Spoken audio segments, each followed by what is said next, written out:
আইনশৃঙ্খলা পরিস্থিতি, রাজনৈতিক দলের হিংসাত্মক বক্তব্য ও কার্যকলাপের কারণে নির্বাচনে সুষ্ঠু পরিবেশ বিঘ্নিত হচ্ছে বলে মন্তব্য করেছেন জাতীয় পার্টির চেয়ারম্যান জি.এম. কাদের।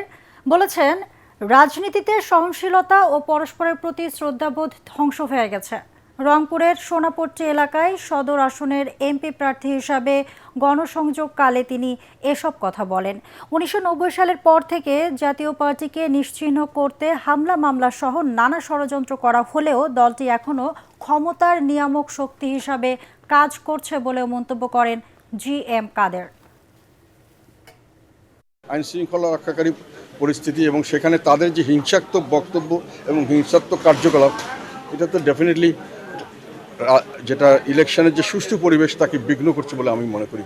আমরা সব দলই প্রতিযোগিতা করেছি, আবার একসঙ্গে হ্যান্ডশেক করেছি, একসঙ্গে মিটিং করেছি, একসঙ্গে কোনো সামাজিক অনুষ্ঠানে গেছি, এটাই ছিল স্বাভাবিকত্ব। এটা কিছুটা বিঘ্ন হয়েছিল আওয়ামী লীগের আমলে, এখন এটা একেবারেই ধ্বংস হয়ে গেছে। এখন এখানে কোনো শালীনতা নেই, অশ্লীল ভাষায় কথা বলা হচ্ছে।